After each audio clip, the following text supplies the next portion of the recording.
Hello, welcome again to this smart class. Here we have this challenge here. It's a simple one, and I have solved several questions of this kind, but with various numbers, with different numbers rather. And this is a Harvard admission test.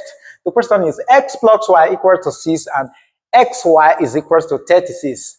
Okay, if you are a fan of this channel, you discover that I've solved a similar challenge of this kind using what is called the sum of roots and product of root to a quadratic equation. Okay, that method is a swift forward or swift one. But here, let's use the normal one, and we're going to see how we can conserve time here. So we take our solution straightforward. So we have our solution. All right, so we take this as our equation 1 as usual. Then we have this as our equation 2. Now, I like making one of the variable the subject of the formula from equation 2, although some persons prefer making one of the variable from first equation. So because I want to solve for the x variable first, and so I would like to make y the subject of the formula from equation 2. So from equation 2, we're going to have, okay, let's put it down from equation 2. From equation 2, we're going to have our y will now be equal to what? So for us to get our y, we're going to divide by x. And so this is going to give us our y is equal to 36 all over our x. So let's give this is equation 3, right? Now we're going to put the whole of this equation 3 into equation 1. So our equation 1 is simple. So we have x plus y is equal to 6. So replacing the whole of y in equation 2 with this going to give us here, or this now implies our x plus our 36 all over x is equal to 6. We have to eliminate our x by multiply through by our x. So if we do that, this is going to give us our x to the power of 2 plus our 36, they're equal to 6x. Rearranging, move all terms to this side to give us our x to the power of 2, then minus 6x plus 36 is equal to 0. This is a simple quadratic equation. So we can solve this using the formula method. Okay, so using the formula method, we know our formula x is equal to minus b plus minus the square root of our b squared minus 4ac all over our 2a, right? Good. All we just need to do is to put in the value of our a, b, and c into the system. We know that our a is equal to the coefficient of x squared, which is 1, and our b is the coefficient of x, which is minus 6, and our c is the constant term, which is 36 positive. So substituting into the system, we're going to have our x is equal to minus bracket minus 6 close bracket plus minus the square root of our minus 6 all raised to the power of 2 minus 4 times our 1 times our 36 all in square bracket, then everything all over our 2 times our 1.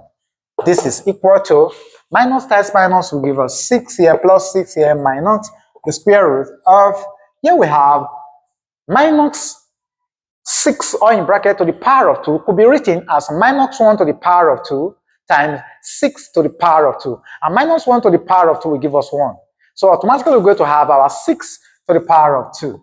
So we have 6 to the power of 2. We just have to keep this because we're going to have 6 to the power of 2 here. So rewriting this is going to give us our 4 there into our 6 to the power of 2.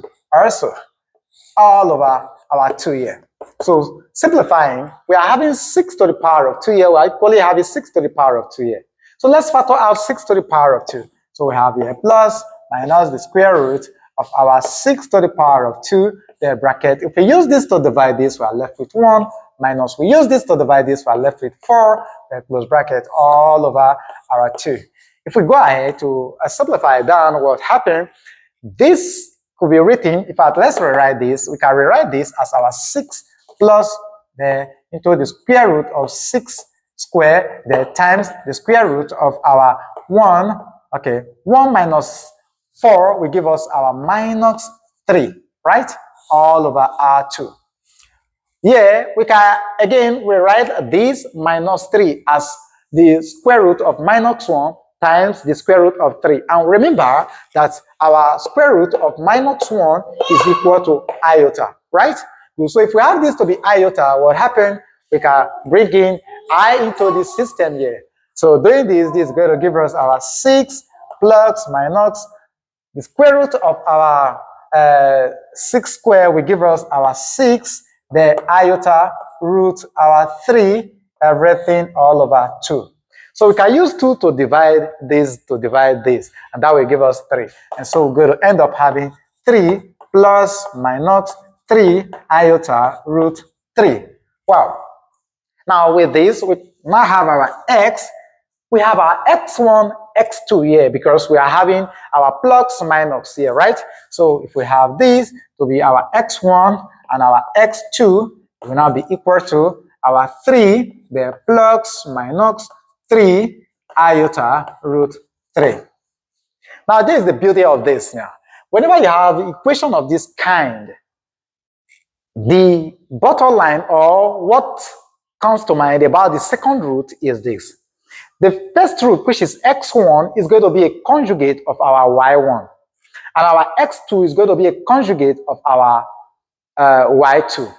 Okay? So, in other words, we cannot have our y1 and y2. y1 and y2 is going to give us our 3, like we said. So, we have here 3 plus 3 iota root 3, which is our y1. So, the conjugate of it is going to give us our 3 iota, the root our 3. And that of the negative is going to take positive. So we have here to be plus. So in all, we can bring out our answer that our s, our y will now be equal to the bracket of our, here we have our x, y, right? So we're going to have our x is 3 plus minus 3 iota root 3, comma, then we have our 3, the minus plus our 3 root our 3, bracket. Okay, so this is the value for our x, and our y, this is the value for our y. So this brings us to the end of the smart class. You learned something from this video tutorial. Give the video a thumbs up. See you in our next class. Till then, keep winning. Bye for now.